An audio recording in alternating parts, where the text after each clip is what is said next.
is hard of hearing. So he decides to test this. As his wife is chopping vegetables in the kitchen, he stands 10 feet behind her and says softly, "Honey, what is for dinner?"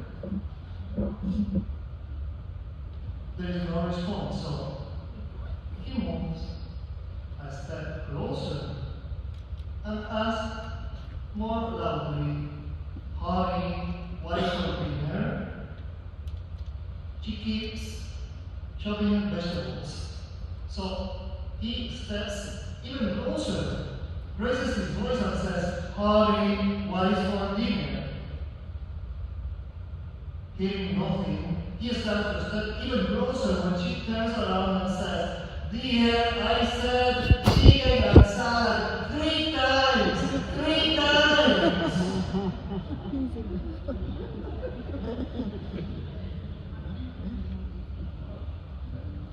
Of course, hearing problems don't just affect old people. Tell a teenager to take out the trash, and you might as well be talking to the wall. Tell a husband all the things that needed to be fixed around the house, and all they hear is blah, blah, blah. How easily we can tune each other out and only hear what we want to hear.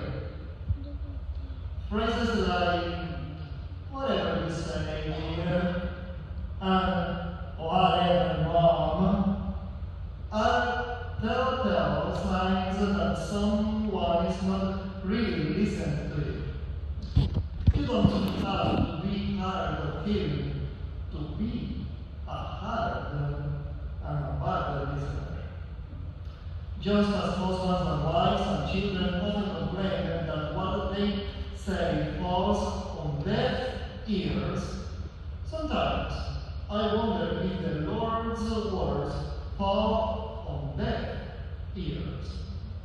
How often we can come to Mass and tune out what is being said. How often we just hear blah, blah, blah. How often Jesus tells us in the scriptures how we should live our lives, but how often we don't listen to Him as we continue to do what we want to do. How often Jesus is crystal clear about His teachings, but how often we would rather listen to our belief, popular opinion models. We don't have to be hard of hearing to not listen to Jesus. My friends, today's gospel passage is about far more than just the healing of a deaf man.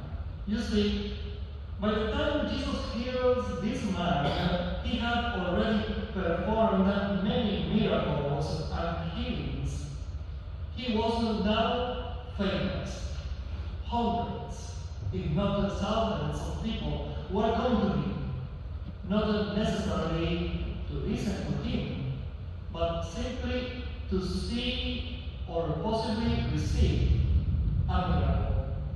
They were becoming more interested in what he was doing rather than in what he was saying.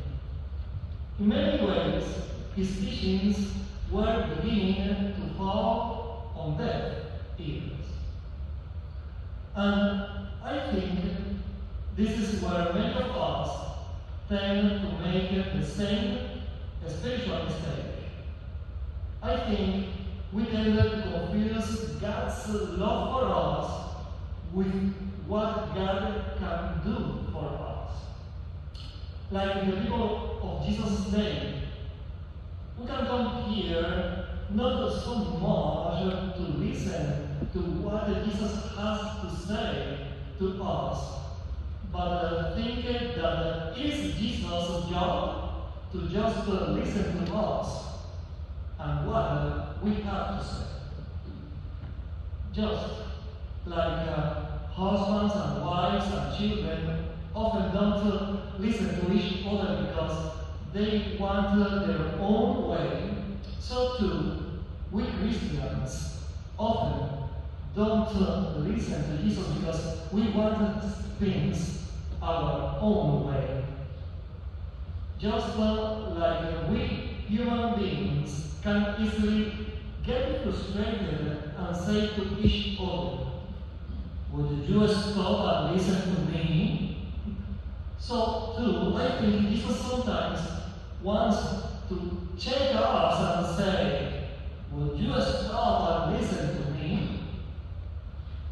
You see, in many ways, his teachings can still fall on deaf ears. Most of us might not be deaf like the man in today's gospel, but that doesn't mean we are always good listeners to Jesus either. You know, in some miracles, Jesus says, "Be healed." But in this miracle, Jesus says, "Be opened."